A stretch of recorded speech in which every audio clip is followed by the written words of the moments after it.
విష్ణుమూర్తి భార్యకి కోపం వచ్చింది. ఏమండి స్వామి మీరేం చేశారు? భృగు మహర్షి సామాన్య మానవుడు, ఒక భూమి మీద నుంచి వచ్చాడు మానవుడు.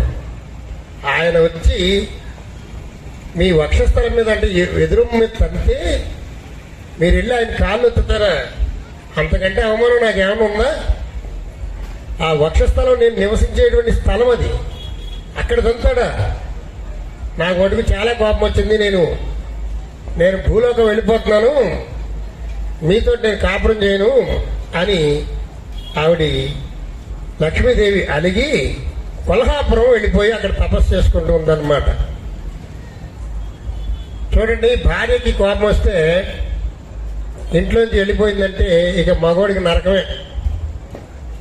భార్య ఎక్కడైనా ఊరికి వెళ్తేనే ఆ ఒక్కరోజే మనకి ఏది ఎక్కడుందో, ఏ వస్తువు ఎక్కడుందో మనకు తెలియదు, నానా అవస్థ పడిపోతాం. అంచేత ఏం చెప్తారంటే పెద్దలందరూ ఈ చరిత్ర, ఎందుకంటే అయ్యా కలియుగంలో ఒకళ్ళ మీదకి ఒకరికి కోపాలు ఎక్కువ వస్తున్నాయి, భార్యాభర్తలు చక్కగా కాపురం చేసుకోండి. ఒకవేళ తెలియక భార్య ఏదన్నా మాట అన్నా, ఒకవేళ భర్త ఏదన్నా తెలియక ఏదైనా చిన్న తప్పు చేసినా సమర్థించుకుని అన్యోన్యంగా కాపురం చేయాలి. కానీ ఆ ఒకళ్ళ మీద ఒకళ్ళు దెప్పుకుని ఒకళ్ళ మీద ఒకళ్ళు కోపాలు పెంచుకుని హట్టయి రొట్టయి మట్టి అయిపోవద్దు అని చెప్పేటువంటి కథ మనకి వెంకటేశ్వర స్వామి కథ అన్నమాట. భార్య అయినటువంటి లక్ష్మీదేవి కోపం వచ్చింది. ఆయన వచ్చి కాలు తంతే మీరు మెదలకుండా వెళ్ళి మళ్ళీ ఆయన కాలు ఎత్తుతారా అని చెప్పేసి ఆవిడ అలిగి కొల్హాపురం వెళ్ళిపోయి అక్కడ తపస్సు చేసుకుంటానని నేను వెళ్ళిపోతున్నానని చెప్పేసి లక్ష్మీదేవి వైకుంఠాన్ని వదిలిపెట్టి వెళ్ళిపోయింది. కొల్హాపురం అంటే ఈ రోజున మహారాష్ట్రలో ఉంది కొల్హాపురము. అది శక్తిపీఠము, 7వ శక్తిపీఠం. అక్కడ అమ్మవారు తపస్సు చేసుకుంటున్నారు అక్కడ. సరే, లక్ష్మీదేవి వెళ్ళిపోయింది. ఇప్పుడు భార్య లేదు, వైకుంఠంలో భార్య లేదు. విష్ణుమూర్తికి ఏం చేయాలో తెలియట్లేదు.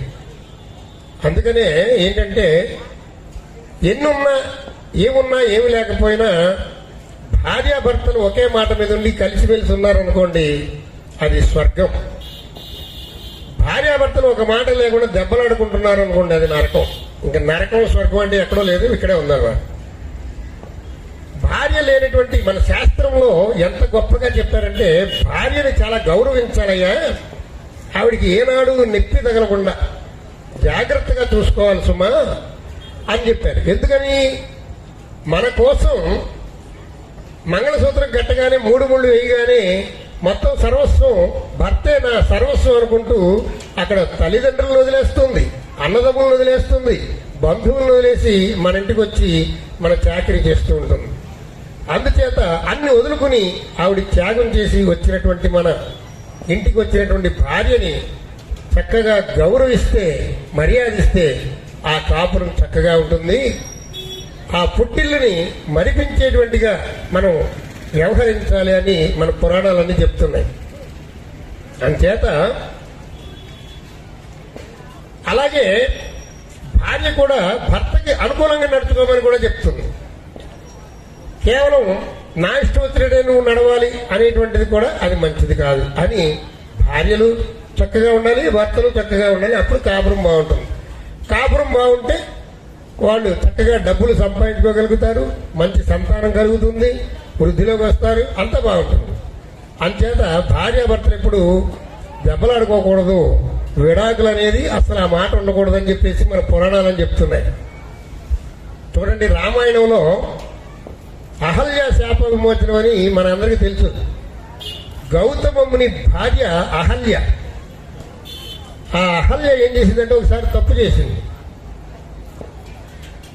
ఆ తప్పు చేస్తే ఏం చేశాడంటే, ఏం తప్పు అంటే చెయ్యరానటువంటి తప్పు చేసిందనమాట ఆవిడ. అహల్య అనేటువంటి ఆవిడ పతివ్రత గొప్పదే.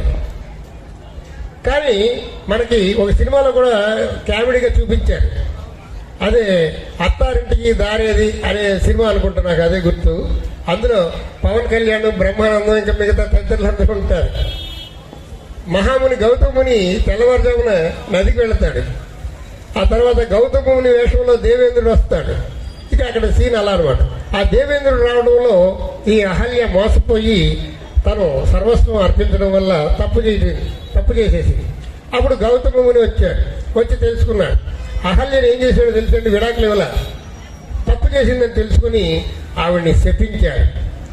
అహల్య, నీవు పతివ్రతపై ఉండి కూడా నువ్వు తప్పు చేసావు కాబట్టి నువ్వు రాతిగా మారిపోగాక, శిలైపోగాక అని శపించాడు. వెంటనే అహల్య శిల అయిపోయింది, రాయి అయిపోయింది. ఆ రాయి అయిపోయే ముందు ఆవిడ అడిగింది, అయ్యా నేను తప్పు చేసిన మాట కరెక్టే, నేను తప్పు చేసిన మాట కరెక్టే, మళ్ళీ నా శాప విమోచనం ఎప్పుడో చెప్పండి అని అడిగితే, రామావతారంలో మహావిష్ణుమూర్తి రామావతారం ఎత్తి రామావతారంలో మళ్ళీ వస్తారు, ఆయన కాలు తగిలినప్పుడు నీ శాప విమోచనం అవుతుంది, అంతవరకు నువ్వు వేచి ఉండాలన్నాడు. అలాగే కొన్ని వేల సంవత్సరాల తర్వాత రామావతారంలో రాముడు రావటం, రాముడు కాలు తగిలి అహల్య శాప విమోచనం అయింది.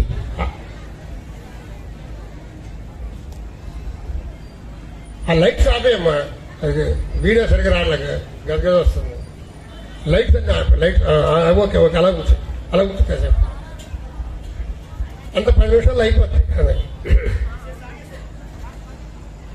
సరే, అహల్య శాప విమోచనం అంతటితో అయిపోయిన తర్వాత రామావతారంలో ఆ రాముడు కాలు తగలగానే అహల్య మామూలు స్త్రీగా మారిపోయింది.